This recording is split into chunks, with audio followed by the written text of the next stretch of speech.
Hi everyone, and welcome to this new episode of the feature discovery series dedicated to our very first Microsoft Flight Simulator expansion, Reno Air Races.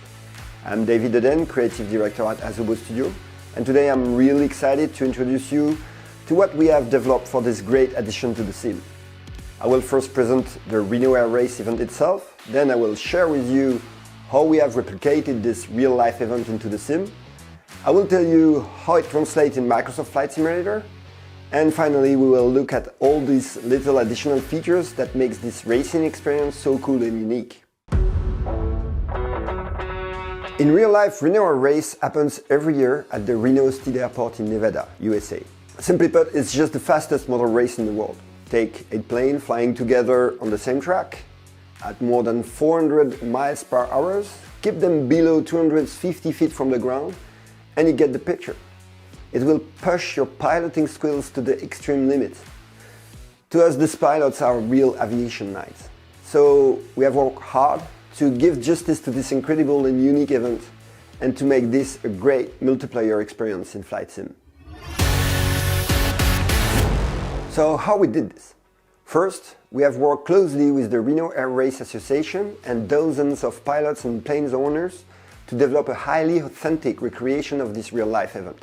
Some of us had even the chance to visit and really feel the true nature of the show. As a result, we have completely upgraded the Reno area in the sim with new satellite data and altitude data. The state airport has been carefully manually modeled. We have added the crowd, collection planes, food truck, the legendary planes such as the V-Speed and the Clay Lacy, and tons of other little details. We have even worked with Danny Clesen, who is the legendary Reno Air Race announcer, to generate dynamic announcements depending on your own performance in the sim, which adds a fantastic true-to-life flavor to the whole thing. We had the same approach for the star of the show, the planes.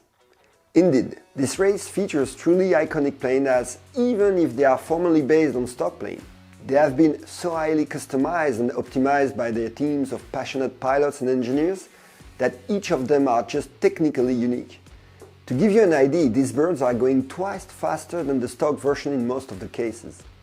As said before, we have worked with the plane owners and pilots to really infuse this uniqueness into the game. They have sent us pictures of every single details and also shared the key information about aerodynamics, performance and specs. Thanks to their great engagement and passion, we have been able to make them as unique as they are in real life. So each of them is in fact a piece of collection in this regard. In a nutshell, you will need to fly fast, very low, and stay as close as possible to the optimal flight path. Pylons define the overhead tracks for each class, and your goal is to make your turn as close as possible to the pylons. Flying too high will result in a time penalty applied at the end of the run. Same thing if you cut or miss one of those pylons. In case of a crash, your plane will be respawned back onto the track instantly, allowing you to continue your run. Of course, in each of those cases, your final time will be impacted. Reno Air Race features 2 modes, time trial and quick match. Time trial will allow you to compete for your leaderboard's ranking and also to prepare yourself for actual race by using your ghost as a rabbit. It will help you to understand the subtleness required to earn this little millisecond that will make all the difference at the end. It's definitely a great way to make quick progress. But obviously, the most challenging and thrilling mode is the quick match. Each session will start with a solo qualification map defining your starting grid position for the race itself. This phase tends to be more important than in general road race experience, as despite very high speed of this aircraft, overtake a plane is much harder than it looks. Then comes the race itself, where you have to cross the line first at the end of 6 or 8 laps depending on the class. Performing in Reno Air Race session is really about 3-dimensional pure trajectory, and it's an ultra-demanding challenge that requires intense focus and subtle input. Overreact and you will generate too much drag and then lose speed. Underreact and you lose time or crash. So you really have to fight for every single beat of velocity, but also to permanently update other aircraft location and take into account their wake turbulence to find your own path. If you still have mental time, you can try to use very gently your rudder in some turns to reduce your drag. Keep also in mind that each race will feature different weather conditions, such as wind speed and direction, for example, which will twist the whole thing and will force you to quickly adapt your flight habits. So as soon as you get used to it, you will soon realize that your mental is always under pressure and that cold blood is the key to success, as always in aviation. Important note about this mode. It's the only situation where the plane specs are normalized to let everyone pick up its favorite planes and still have the exact same chance to win the race. So to be clear, in free flight or time trial, each plane of each class will have its very own performance based on the specs which have been provided by the actual Reno pilots and owner themselves. Reno Air Race expansion puts you in the cockpit of 4 different iconic types of racing aircraft. The P51 Mustang for the Unlimited class, the North American T6 for the T6 class, the Pit Special S1 for the Biplane class, and the L39 Albatros for the Jet class.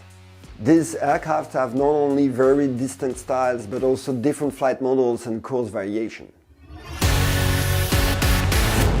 Biplane class is probably a good starting point. Indeed, the pits is super agile and their track is shorter. That said, it's as difficult to master than any other class. Pits is also the only class where the race starts on the runway, which definitely adds another layer of challenge. The T6 is a former World War II fighter with a big engine and a much larger body. It's actually much more maneuverable than you would expect, but this plane generates a lot of drag if you apply too much G's during your turns. So as a result, you will have to really find the best compromise between tight turns and keep your momentum and speed. P51 Mustang is a piston engine too, but it's much faster and the track is then much longer. The difference with the Pits and the T6 is quite obvious, and it's to me the one that takes the most time to really master and perform with. L39 Albatros is a jet-powered aircraft, so clearly the fastest, which means that every little hesitation will make you feel like you are behind the aircraft. L39 trajectory may look easier, but actually requires the highest level of moment-to-moment focus and precision. So a few words about the Reno Score. The Reno Score has been added into the sim to allow better matchmaking and a long-term competition between simmers. So how it works? Basically, everyone will start the Reno experience with 8,000 Reno points dispatched into each of the 4 classes. At the end of each race, you will gather or lose Reno points depending on your performance, but also based on the Reno score of your opponent. So to be clear, you will, for example, gather more points if you beat a better ranked opponent, and vice versa. The Reno class score is then used to define your class ranking and global ranking, but will also optimize the matchmaking for the next race. Ultimately, this will tend to make the overall multiplayer experience more interesting, fun and fair, whatever your skills and progression. 2 additional little tips about the Reno score here.